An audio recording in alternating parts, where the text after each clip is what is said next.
यमादिभिर्योग पथे ही काम लोभ हतो मुहुः मुकुंद सेवया यद्वत् तथात्मा ध्यान शाम्यति।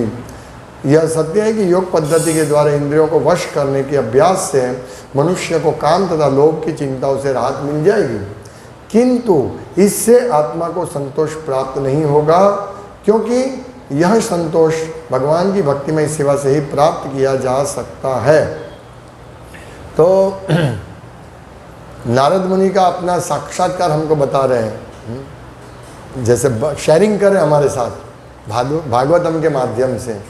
और देखिए भागवतम इसी प्रकार शुद्ध भक्तों का कथा सुनने से, शुद्ध भक्तों का उपदेश सुनने से, उनका रियलाइजेशन सुनने से हमारा नष्ट प्रायेषु अभद्रेषु, नष्ट, ये अभद्र अपने आप निकल जाता है। ये जो हम प्रैक्टिकल सब भक्त जानते हैं कि प्रैक्टिकल अगर हम भगवान की सेवा में लगेंगे तो अपनी इंद्रियां अपने आप संतुष्ट हो जाएगी, और क्योंकि इंद्रियां अपनी वास्तविक स्थिति में आ जाएगी। इंद्रिय की वास्तविक स्थिति क्या है? भगवान की सेवा करना। इंद्रिय का कार्य ही है भगवान की सेवा करना। तो यहाँ बहुत सुंदर उदाहरण देते हैं कि कोई अगर योग पद्धति, योग से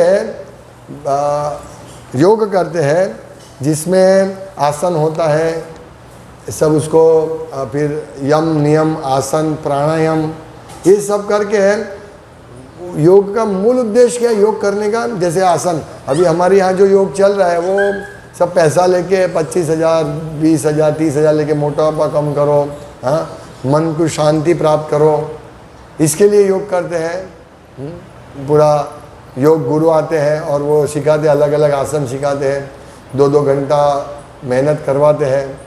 लेकिन यहाँ स्पष्ट लिखा है कि इवन इससे तो ये लोग योग का वास्तविक उद्देश्य, ये तो आसन करते हैं, कसरत करते हैं। योग का वास्तविक उद्देश्य तो इंद्रियों को काबू में लाना है, और ऐसे काबू में लाने के बाद, इंद्रियों को काबू में लाने के बाद मन को परमात्मा में के विचार में लीन करना है। वास्तविक ये उद्देश्य है, ताकि मन भगवान के विचार में रहे और पूरा उनका शुद्धिकरण हो। लेकिन सिर्फ योग करने से ये बातें इंद्रियों काबू में वश में आ जाएगी और अपना विचार, लोभ, काम इत्यादि कंट्रोल में हो जाएगा। लेकिन इसके आगे क्या? इसके आगे क्योंकि इंद्रिय संतुष्ट नहीं होगी, वो बंद हो जाएगी, इंद्रिय सब भौतिक कार्य करने से बंद हो जाएगी। लेकिन इसका फायदा नहीं है। भौतिक कार्य से इंद्रिय को खींच लाना, उससे कोई फायदा नहीं होगा, क्योंकि इंद्रिय इससे संतुष्ट नहीं होगी। तो नारद मुनि स्पष्ट बता रहे हैं कि भगवान की सेवा करने से ही इंद्रियों को संतुष्टि होगी। ये बहुत महत्वपूर्ण पॉइंट है। और मतलब कैसे इंद्रिय संतुष्ट होगी? तो एक प्रैक्टिकल उदाहरण प्रभुपाद दे रहे हैं कि अभी समझिए कि इंद्रिय विषैले सर्प की तरह है, ये वास्तविकता है, हम देखेंगे। ये इतनी, मतलब हमारी जो इंद्रिया है ना, उसके ऊपर कभी विश्वास नहीं करना चाहिए। सांप, जैसे सांप है तो सांप को हम दूध पिलाने जाएंगे तो हमको डंस देगा, और जैसे जितना सांप को हम पकड़ के रखेंगे, दबा के रखेंगे, फिर जैसे उसको मौका मिला, ये यहाँ लिखा ही है कि कृत्रिम ढंग से इंद्रियों को रोकना कोई रोकना नहीं है, क्योंकि जो ही भोग का अवसर आता है तो ये सांप जैसी इंद्रिया अवश्य उसका लाभ उठाना चाहते हैं। प्रैक्टिकल उदाहरण अगर हम देखेंगे तो आप देखिए, मैं इंद्रिय का एक स्पष्ट उदाहरण देता हूँ। हम लोग हमारे पास मोबाइल रहता है, व्हाट्सएप आता है, यूट्यूब आता है उसमें। तो अगर आप सोने के टाइम भगवान का नाम लेके सोने के जाएंगे तो सोचेंगे 1-2 व्हाट्सएप देख लूँ, 1-2 यूट्यूब देख लो, थोड़ा सा देख लूँगा, फिर सो जाऊँगा। फिर यूट्यूब देखते देखते देखते देखते देखते, हाँ आइए, हमारा यूट्यूब देखते देखते देखते देखते हमारा 12 बज जाएगा। ये सांप, क्योंकि उनको खुराक मिल गया सांप को, हाँ, वो इंद्रियों को पूरा मौका मिला, दंश देगा। हमारी इंद्रिय क्या है, भोग करने का जैसे ही मौका आएगा ना, तुरंत उसके पीछे लग जाएगा। इसलिए हमको बहुत सावधान रहना है, कभी भरोसा नहीं करना है हमारी आँख, हमारी स्पर्शेंद्रिया, हाँ, क्योंकि जो आँख देखेगा कुछ भी, वो सोचेगा ये मैं भोग करूं। जैसे ये पूरा खेल क्या है, आंख और कान का है। ये जो यूट्यूब का पूरा खेल वो ऐसा थंडरबोल्ट होगा, अपने सोचे थंबनेल ऐसा लिख देंगे कि आप सोचेंगे बस मैं इतना देख लूं। हाँ, ये अभी हमारे ये आधुनिक समाज की ये सबसे बड़ी इंद्रियों को मतलब पोषण देने वाला ये यूट्यूब है, व्हाट्सएप, ये सब जो भी है वो इंटरनेट है। एटलीस्ट इंटरनेट है तो कम से कम लैपटॉप नहीं होगा, टेबल टॉप होगा तो वहाँ रहेगा, हम सोने के टाइम वो डिस्टर्ब नहीं करेगा। लेकिन अभी तो माया ने ऐसा अपने बाजू में ही रखने का, और मतलब ये कितना हमको ये करना पड़ता है।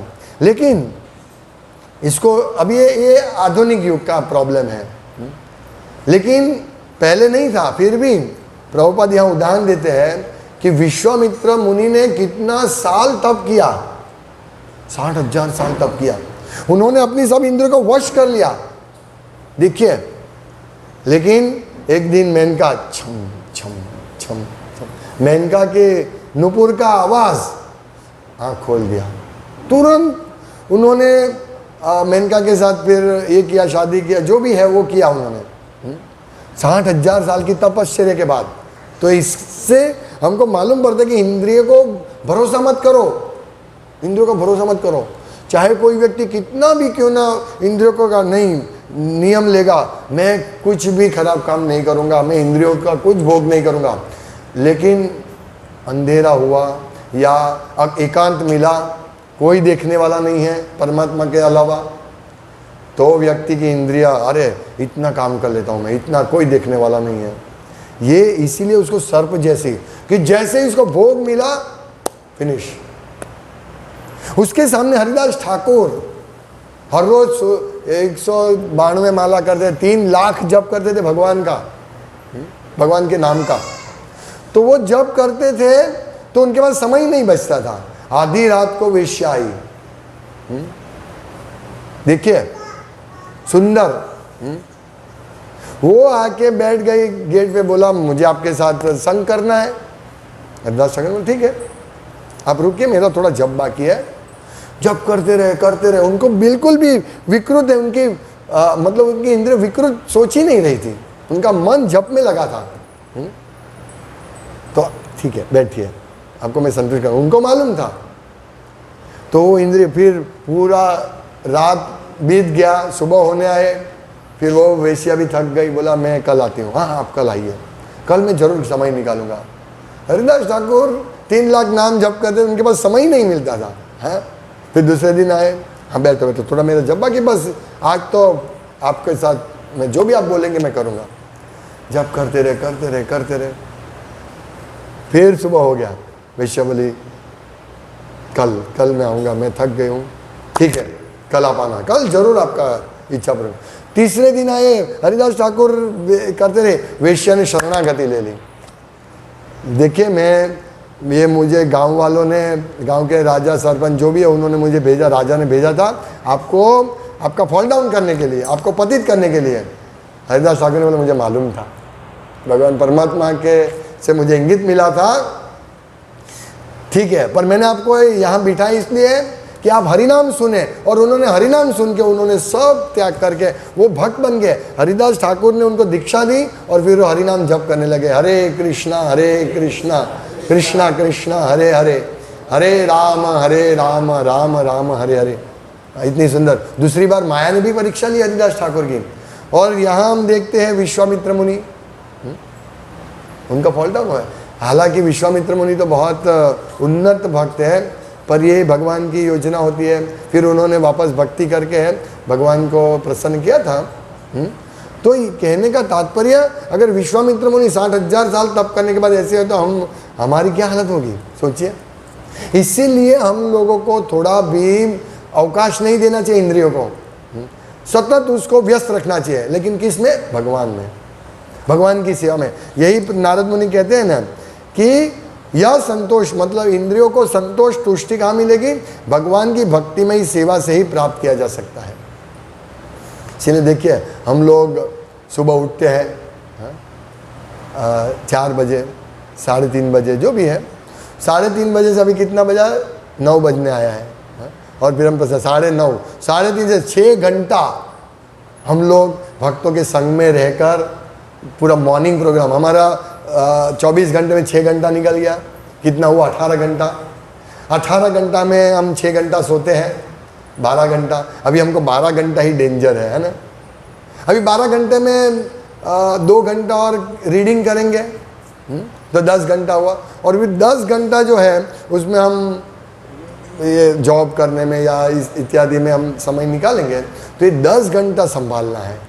ये 10 घंटा में हम मानसिक रूप से भगवान की सेवा, मतलब कोई जॉब पे जाता है, कोई बिजनेस पे जाता है, लेकिन उसको सतत ये याद रखना है, मेरा मन से मैं भगवान की सेवा करूँ। हाँ, काम करता है, वो टाइपिंग करता है या लैपटॉप पर बैठता है या कोई कलेक्शन करने जाता है, कोई व्यापारी से बैंक में जाता है, तो सतत उसका स्मरण रहना चाहिए, सतत उसकी इंद्रियों को भगवान की सेवा में लगाना है। ये हमें अभ्यास करना है। हाँ, यही हमारा अभ्यास है। इसलिए मॉर्निंग प्रोग्राम में हम लोग शक्ति प्राप्त करते हैं, एनर्जी प्राप्त करते हैं। सांप और नौरिया क्या बोलते हैं, नेवला। सांप और नेवला फाइटिंग करते हैं, तो फाइटिंग करते करते नेवला है ना झाड़ी में चला जाता है, फिर वो वहाँ सूंघता है, वो कुछ वनस्पति सूंघता है, फिर उसको शक्ति आती है, तो फिर वापस वो सांप के साथ जोर से लड़ता है। इसी प्रकार हमारी सर्वरूपी इंद्रिया है ना, सुबह मॉर्निंग प्रोग्राम में हमें सब शक्ति, औषधि, दवाई ले लेनी है, पूरा दिन उसको चलाना है। और हम प्रसाद ग्रहण करते हैं, बाहर का नहीं खाना चाहिए, वैसे कोई खाते नहीं है, जस्ट मैं बोल रहा हूँ, कृष्ण को अर्पण किए बिना नहीं खाना चाहिए। ये हमारा सबसे बड़ा परहेज है। डॉक्टर दवाई देते तो बोलते हैं इतना दवाई सुबह दोपहर शाम लो, 2-2 गोली, 1-1 गोली, और फिर साथ में मिर्चा वाला मत खाओ, तेल वाला मत खाओ इत्यादि। हाँ, ये मत खाओ, वो मत खाओ, बोलते हैं परहेजी। इसी प्रकार हमारा परहेजी क्या है, कृष्ण प्रसाद के अलावा कुछ मत खाओ। इसलिए जीवा तार मध्य जीवाति लोभमय सुदुर्मति। देखो, अगर जीवा को हम कंट्रोल करेंगे ना तो हमारा बहुत सारा कंट्रोल हो जाएगा। हमारी जो जातीय जीवन है, ये जातीय जीवन सबसे कठिन है। जातीय जीवन, इसकी वजह से हम लोग पूरे इस भौतिक जगत में, वो एक श्लोक है ना, यन मैथुनादि गृहम सुखम ही तुच्छम, नहीं, वो है ना, पुंसा स्त्री मैथुनी भावम एतत्, पुंसा स्त्री मैथुनी भावम एतत्, तयोर मिथो, मैं भूल गया उस श्लोक, पुंसा स्त्री मैथुनी भावम एतम यथा तयोर मिथो गृह क्षेत्र सुतप्त वित्ते जनस्य मोहो अहम अहम अमेति। मतलब ये जो हम इस भौतिक जगत से कि इस गूंच में कहाँ से पढ़ते हैं, पुंसा स्त्री मैथुनी भावम, पुंसा पुरुष और स्त्री के मैथुन भाव से इस जगत की शुरुआत होती है। तो हमें इस इंद्रियों बड़ी डेंजरस है ये इंद्रिय, और ये डेंजर जीवा से शुरू होता है। जीवा, पेट और जनेंद्रिय एक ही लाइन में आते हैं, ये हमें समझना है। ये एक ही लाइन में, इसीलिए अगर हम जीवा को कंट्रोल करेंगे, पेट कंट्रोल में रहेगा, जनेंद्रिय कंट्रोल में रहेगी। भक्तों का अनुभव होगा, जैसे जैसे वो प्रसाद खाएंगे, प्रसाद ग्रहण करेंगे, उसको शांति हो जाएगी, उसको संतुष्टि मिलेगी, तुष्टि और पुष्टि दोनों आएगी। पोषण भी होगा शरीर का और संतुष्टि भी होगी। लेकिन जो लोग जीवा पे कंट्रोल नहीं है, वो इधर उधर का भक्षण करते हैं, तो ये उनकी पूरी इंद्रियों इधर उधर दौड़ती रहती है। मांसाहार खाना, शराब पीना, ये सब जीवा को आउट ऑफ कंट्रोल करने के लिए है। और फिर कहीं पे भी कुछ भी मिल गया मुंह में डाल दो, खा लो, इससे जीवा कंट्रोल, बल्कि इससे जीवा एजिटेट होगी और उसके रेट में आएगी। हाँ, आज मांस क्या है, चलो 2 दिन के बाद वापस मांस लाओ। हाँ, ऐसे होता है। जो मांसाहारी होते हैं उनको कितना भी आप पकवान दे दो, उनको मांस चाहिए। ये जीवा इतनी सर्व भयंकर विषैली है, हमको उन लोगों को मालूम नहीं है कि मांस खाने से उनको करोड़ों जन्मों तक इस भौतिक जगत में रहना पड़ेगा, छोटी सी मांस खाने की इच्छा से। लेकिन अगर कोई मांस नहीं खाएगा, सिर्फ शाकाहारी होगा, उसको भी जन्मों जन्मों तक रहना पड़ेगा। क्यों? क्योंकि जो शाकाहार खाएंगे वो भी जीव है, जीवः जीवस्य जीवनम। तो हमारे प्रचार में ये बोल रहा हूं, हमारे प्रचार में ये चीज़ होनी चाहिए। कोई बोलेगा मैं शाकाहारी हूँ, शाकाहारी होने से कुछ नहीं फायदा होगा। यहाँ स्पष्ट लिखा है कि सब इंद्रियों को वश करने के लिए योग करेंगे, उससे भी फायदा नहीं होगा। शाकाहारी खाने से फायदा नहीं है, प्रसाद, कृष्ण प्रसाद खाने से फायदा है। इसीलिए भगवान राधा श्याम सुंदर की कृपा से हम लोग यहाँ हर रोज भागवतम क्लास के बाद प्रसाद होता है। और आज विशेष एकादशी है और आज हमें ज़्यादा श्रवण कीर्तन करना चाहिए। हमें ये कब होगा हमारा इस प्रकार से श्रवण कीर्तन? ऐसा प्रभुपाद कहते हैं कि जबरदस्ती, प्रभुपाद कहते हैं कि एकादशी के दिन आप कर सकते 25 माला।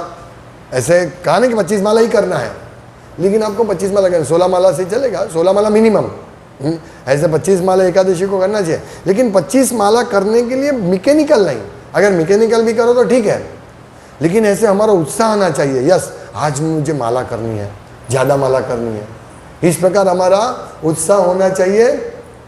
तो हम लोग हमारी इंद्रियों को इस प्रकार सेवा में लगाएंगे, माला करने में और रीडिंग करने में, भगवान की सेवा करने में। बहुत सारी सेवा है और माता जी लोगों को विशेष, उनको भगवान ने बहुत फैसिलिटी दी है। जो पुरुष है, पुरुष को तो कितने लोगों को मिलना पड़ेगा, लेकिन माता जी के लिए भगवान ने काफ़ी फैसिलिटी दी। और माता जी की, प्रभुपाद कहते हैं कि कोई भी धार्मिक कार्यक्रम होता है तो लेडीज़ जो है उसमें आगे रहती है। भारत में बहुत सारी आती है लेडीज़, लेकिन आज कलयुग के प्रभाव से माता जी ज़्यादा एक किटी पार्टी में जाती है, उनके पास टाइम होता है, फिर जो जिम में जाती है, नौकरी करने जाती है, इत्यादि इत्यादि। जाने से क्या होता है? दूषण आता है। देखिए, लेडीज़ को भगवान ने 3 दिन छुट्टी दिया महीने में, पुरुष को कभी भी छुट्टी ले लो, कोई घर में कोई तकलीफ नहीं होगी। अगर घर में लेडीज़, स्त्री बीमार है, पूरा घर इधर उधर हो जाएगा। चाहे घर में 2 रहते हैं, लेकिन उधर उल्टा सीधा हो जाएगा। क्योंकि इधर का उधर, उधर का इधर। ये स्त्री इतने इंपॉर्टेंट कार्य करती है। देखिए भगवान ने कितनी सरस व्यवस्था की है। स्त्री को सब बर्तन, कपड़े, रसोई, हाँ, पति की सेवा, पत्रों की सेवा, कितनी जवाबदारी है। बहुत बड़ा कर्तव्य है स्त्रियों का। धर्म, इसको धर्म बोलते हैं, स्त्री धर्म है, इसलिए स्त्री बहुत महत्वपूर्ण अंग है। लेकिन आज ये फेमिनिज्म, नारीवादी लोगों ने बोला क्यों स्त्री घर में रहे, उनको भुगतना था स्त्रियों को, पूरा हमारा ये नष्ट कर दिया, हमारी संस्कृति को नष्ट कर दिया। प्रभुपाद कहते हैं कि मेरी माँ को अगर पड़ोस के घर में किसी, मतलब नज़दीक पड़ोस की शेरी में जाना है कोई संबंधी के वहाँ, तो उनको पालकी में बिठा के लेके जाते, कोई देख नहीं पाते थे। असूया होती है स्त्री, कोई नहीं देखते हैं। उनका पति सूर्यदेव भी उनका दर्शन नहीं करना चाहिए, ऐसा शास्त्र में लिखा है। इतना महत्वपूर्ण कार्य है स्त्री का, इतना महत्वपूर्ण ड्यूटी है, क्योंकि वो तुरंत ही दूषित हो जाएगी। और आज हम देखते हैं पूरा व्यभिचार फैला हुआ है। स्त्री जिसको सूर्य नहीं देखना चाहिए, वो स्त्री को आज पूरा जॉब में जाती है। एनीवे, कहने का तात्पर्य क्या है, स्त्री का बहुत बड़ा धर्म है, धार्मिक, उनका धर्म है स्त्री धर्म। इसलिए स्त्री को कोई और संस्कार नहीं है। स्त्री का एक ही संस्कार है, लग्न संस्कार। शूद्र का एक ही संस्कार, लग्न संस्कार। बाकी पुरुष को, द्विज पुरुष होते हैं, ब्राह्मण, क्षत्रिय, वैश्य, उनको जन्म से पहले संस्कार शुरू हो जाते हैं। गर्भाधान संस्कार, हाँ, फिर 11 संस्कार है, ये श्रीमंत संस्कार, लग्न संस्कार उससे पहले, जनोई संस्कार, जन्म होता है फिर, यानी जब बच्चा गुरुकुल में पढ़ाई करने के लिए आता है तब पर। इस प्रकार पुरुष के लिए बहुत सारे संस्कार हैं, स्त्री के लिए एक ही संस्कार, लग्न संस्कार।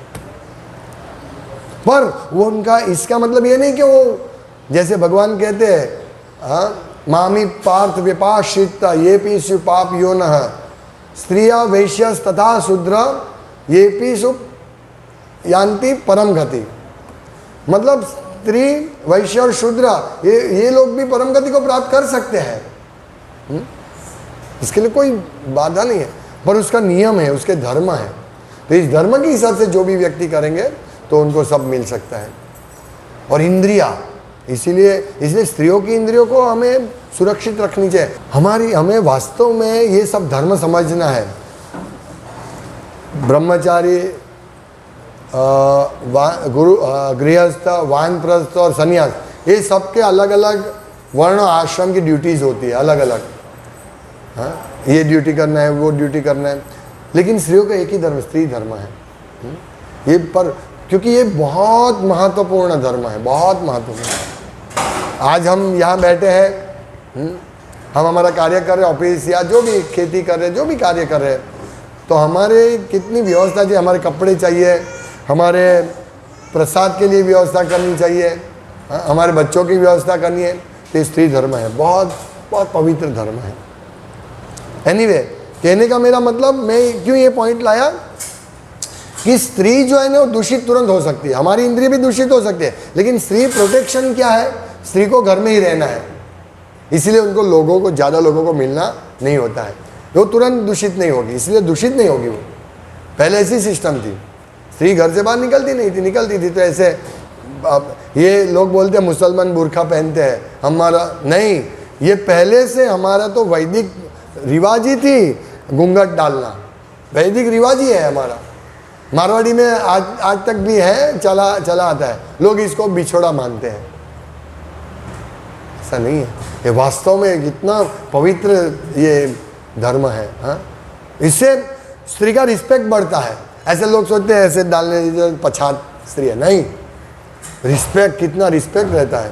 प्रभुपाद इसके लिए एक बताते, उदाहरण देते हैं कि एक बार एक काम वाली, मतलब प्रभुपाद और उनके गुरु भाई बात कर रहे थे, या नहीं कोई विदेशी भक्त उनके शिष्य के साथ बात कर रहे थे, तो शायद किसी के साथ बात कर रहे थे प्रभुपाद रूम में, और काम वाली जो झाड़ू पोछा करने आई थी वो गेट पर खड़ी थी।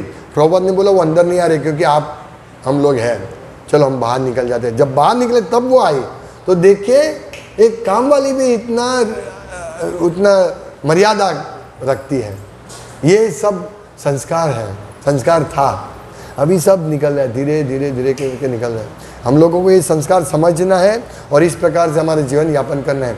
तो ये इंद्रिय तो दूषित है, इसीलिए हम लोग जब जॉब पर जाते हैं तो हमें भी कितने लोग मिलते हैं, हमारे साथ में कोई लड़कियां काम करती है, उससे डेंजर होता है, बड़ा डेंजर है।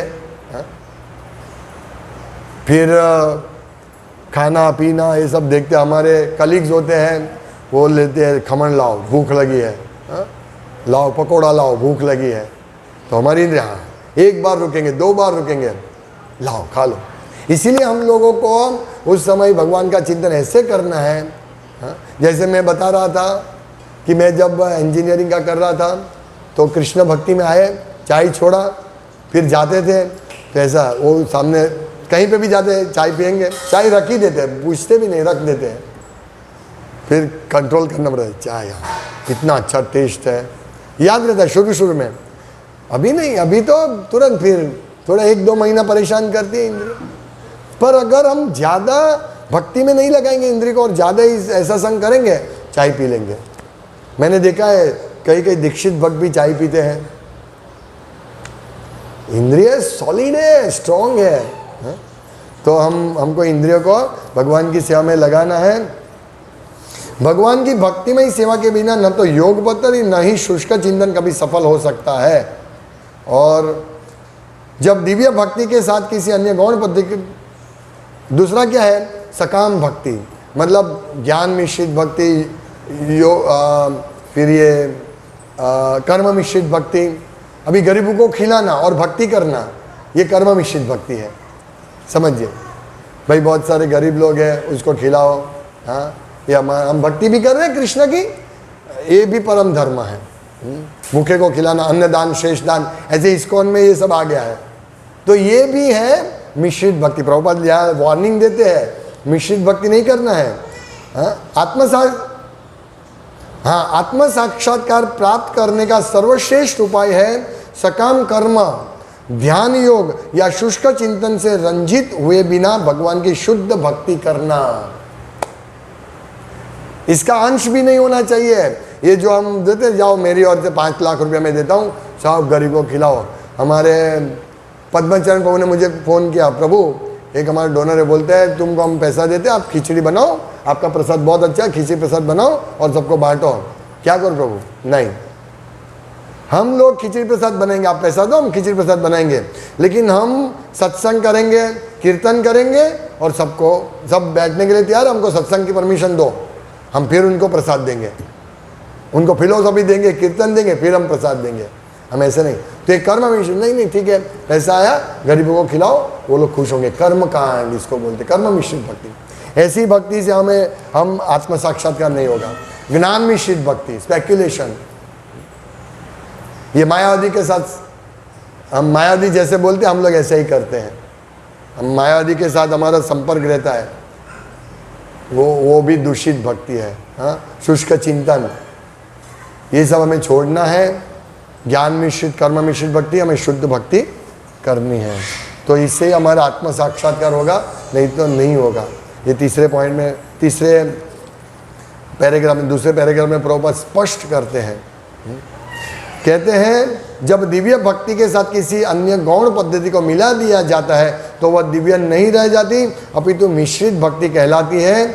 और व्यासदेव ने मिश्रित भक्ति को झाड़ू मार के धर्मो प्रोजित कैतवो अत्र परमो निर्मत्सराणाम सताम, धर्म प्रोजित कैतवो अत्र, कैतव मतलब चीटिंग धर्म को झाड़ू मार के, प्रभुपाद के झाड़ू मार के निकाल दिया, निकाल दो उसको, तो ये सकाम कर्म निकाल दिया है, ज्ञान मिश्रित भक्ति निकाल दिया है, शुद्ध भक्ति। और प्रभुपाद क्या कहते हैं कि साक्षात्कार की विभिन्न पद्धति का विस्तार व्यासदेव इस भागवतम में करेंगे, इसीलिए हम लोगों को नित्यम भागवत सेवा करनी है। हम बड़े प्रभुपाद के आभारी हैं। आज थोड़ा लंबा चला, थोड़ा कुकिंग हो रहा है, इसके लिए हम प्रभुपाद के बहुत बड़े आभारी हैं कि हमको इतना बड़ा व्यवस्था देते हैं। आज प्रभुपाद की कृपा है ना, हमारा क्या सामर्थ्य है, हमारे पास लाखों करोड़ों रुपया होगा तो भी हमारा सामर्थ्य नहीं है कि हम इस प्रकार हमारी इंद्रियों को कंट्रोल करने की कुछ योजना करें। हरे कृष्ण। श्रीमद् भागवतम की जय, श्रील प्रभुपाद की जय, गौर प्रेमानंदे, हरि हरि।